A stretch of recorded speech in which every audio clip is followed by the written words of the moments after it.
Hello friends, in this lecture we shall discuss why do the banks hate NPAs.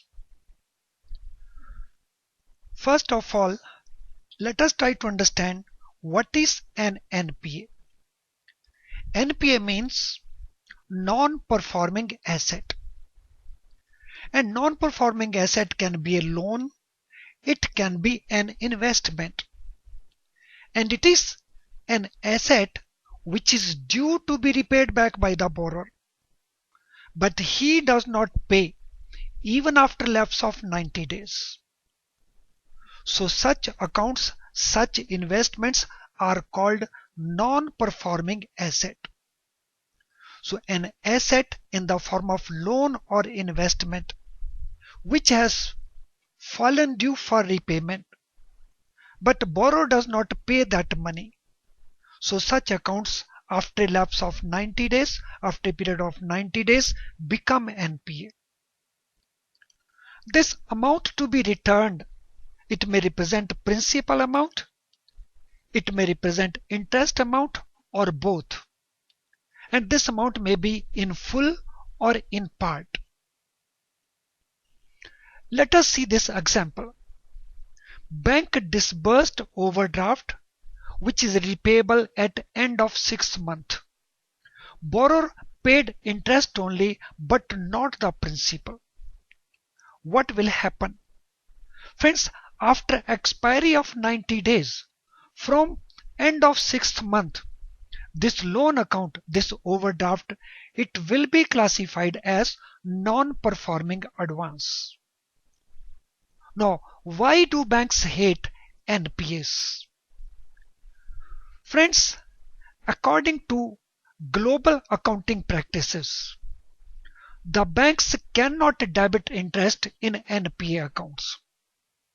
If an account becomes NPA, bank cannot debit interest.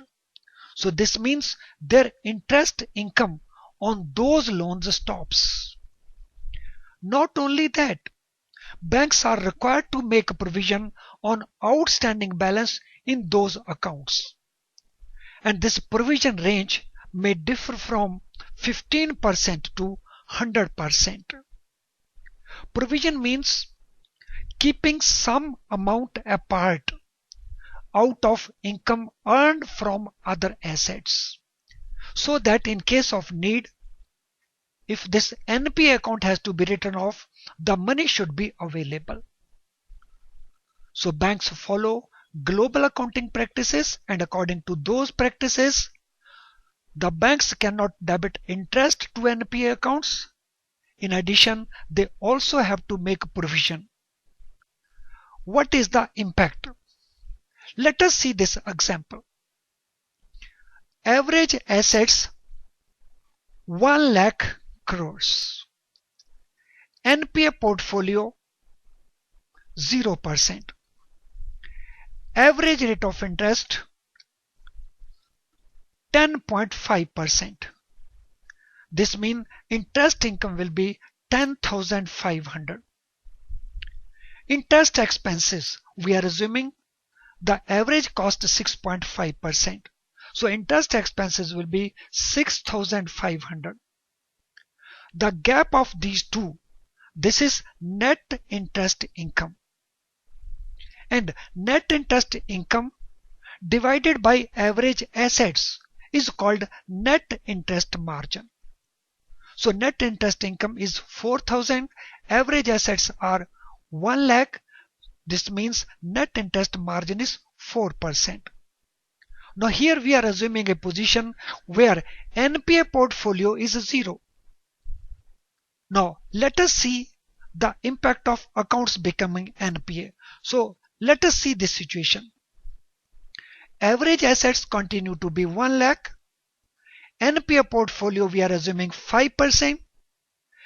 Average rate of interest again 10.5%. But now instead of 1 lakh, the interest will be earned on 95,000. Interest income shall be 9975 on this amount. Interest expenditure will continue to be same. In that process, the net interest income, it will come down. So it will be 3475. And this will also reduce the net interest margin. So net interest income 3475 divided by average assets 1 lakh. Now net interest margin will be 3.475% as against 4% in the earlier case. Not only this, on this amount of 5,000, bank shall also be required to make provision at the rates prescribed by Central Bank of the country. Here we are assuming 15% provision, which can go up to 100%. So this is net interest income, which has come down from 4,000 to this amount. And net interest margin has also come down from 4% to 3.475%. In this manner, the NPAs reduce net interest income of the bank, net interest margin of the bank, and that creates all the problem for the banks. Well friends, thank you for watching this video. I'm sure you will be benefited by the contents of the video. Thank you once again.